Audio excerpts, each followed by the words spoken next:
넷플릭스 오리지널 드라마 택배기사는 동명의 웹툰을 원작으로 하는 드라마이다. 산소가 통제되는 세상을 무너뜨릴 유일한 희망, 극심한 대기 오염으로 산소 호흡기 없이는 살아갈 수 없는 2071년, 비범한 싸움 실력을 갖춘 전설의 택배기사 5-8이 난민들의 유일한 희망인 택배기사를 꿈꾸는 난민 4월을 만나며 벌어지는 일을 그린 넷플릭스 시리즈다. 여기서 택배기사는 우리가 아는 그런 택배기사가 아니다. 대기오염으로 황폐해진 2071년 디스토피아 서울.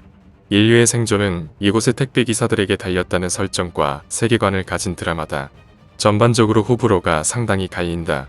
일단 해외에서의 평은 로튼 토마토 신선도 88%에 관객 점수 86% 받는 등 꽤 준수한 평가를 받고 있다. 그러나 국내 평들은 긍정적인 평가도 있긴 하지만 평가 사이트의 평점이 상당히 낮으며 유튜브와 각종 평가 사이트에는 악평 댓글들이 가득하다. 다만 다른 넷플릭스 한국 드라마들도 이런 경우가 많았고 당장 그 전 세계적인 히트를 친 오징어 게임도 공개 초기에는 국내 네티즌들이 망작이라며 욕하는 댓글들이 많았다는 것을 감안하면 좀 더 지켜봐야 할 듯하다. 참신한 소재와 몰입감 있는 연출 등 긍정적인 평가를 받을 만한 요소가 제법 있지만 전개로 진행되는 스토리, 평이한 배우들의 연기력, 매력 없는 주인공과 빌런 등 부실한 부분들이 많이 보인다. 영상미와 미술 및 세트, CG 등 시각 효과에 대해서는 칭찬이 많으나 액션 연출도 타격감이 다소 부족하다는 평이 많다. 원작 웹툰 택배기사에서는 사월이라는 주인공으로 여자 캐릭터였는데 이 드라마에서는 남자 조연 캐릭터로 변경되었다. 원작은 사월이 동생 세라가 언니였지만 드라마판에서는 사월 캐릭터가 여자에서 남자로 변경되면서 원래 오빠 스라가 여동생으로 변경되었다. 원작 웹툰에서는 스라는 평범한 회사원이지만 드라마의 설아는 군 소령이다. 스라라는 이름은 새로 생긴 설아의 동생에게 같다. 원작 웹툰에는 대한택배 등 3개 택배회사가 등장하지만 드라마에선 천명택배만 등장한다. 고지마 히데오가 본인의 트위터에 포스터를 올리면서 관심을 가졌다. 아무래도 본인이 제작한 게임인 데스 스트랜딩과 여러모로 비슷한 점이 많기 때문으로 보인다. 작중 등장하는 천명그룹 본사는 부산 외국어대학교에서 촬영하였다. SBS 드라마 모범택시 시리즈와 설정이 은근 비슷하다. 두 드라마 모두 주인공이 운전을 직업으로 하며 뛰어난 싸움 실력을 가지고 있다. 또한 택배기사에 출연한 배우 중에는 모범택시에 출연한 배우가 3명이나 있고 이 중 이솜과 김희성이 맡은 캐릭터인 정설아와 뚝딱할배도 모범택시 시리즈에서 맡은 캐릭터와 상당 부분 느낌이 비슷하다. 모범택시 시리즈는 택시기사가 주인공이고 택배기사는 제목 그대로 택배기사가 주인공이다. 사막 카체이싱 장면은 안동에서 도로를 직접 만들어서 찍었다고 한다. 몽골에서 CG 본부장이 찍은 소스들도 함께 쓰였다고 한다. 사실 비슷한 아포칼립스몰에 등장하는 배달원의 무장은 아주 하늘에서 뚝 떨어진 설정은 아니고 실제로 역사적 배경 모티브를 가져왔다. 드라마의 세계관과 설정을 몇 가지 살펴보면 천명그룹 유 회장이 총수로 있는 대한민국의 초거대 기업으로 작중 세계관에서 가장 가치가 높은 공기를 독점하고 있으며 이를 이용하여 막강한 영향력을 휘두르고 있다. 실제로 대한민국을 정부와 함께 지배하고 있을 정도로 강력한 권력을 지닌 것으로 묘사된다.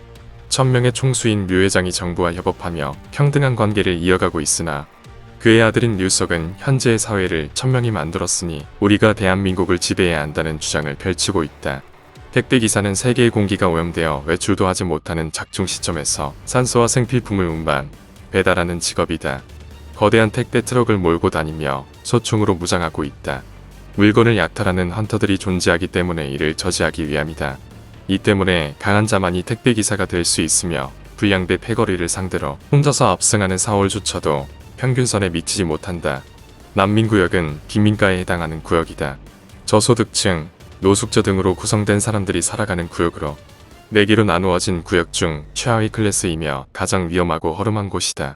천명그룹을 관리하지 않는 구역인 만큼 산소 공급 및 식량 배달 서비스가 이루어지지 않으며 치안, 소방, 의료 서비스 또한 지원되지 않는다. 대부분의 난민들은 주택 환경이 아닌 노숙 환경에서 생활하고 있다. 다만 일부 난민은 운석 충돌 이전에 건설된 허름한 건물에서 살고 있다. 일반 구역은 서민 및 중산층 거주 구역이다. 여기서부터는 천명그룹이 건설한 구역으로 산소 공급 및 식량 배달 서비스가 택배기사를 통해 지원된다. 기본적인 생활여건이 보장되며 택배기사 부사관, 위관, 영관급 장교 등이 거주하며 지상 수천 개의 동일한 1층 주택으로 구성되어 있다. 다만 지상에 위치하다 보니 헌터들의 각종 공격으로부터 안전하지 못하다는 단점이 있다. 특별구역은 중상류층 거주구역이다.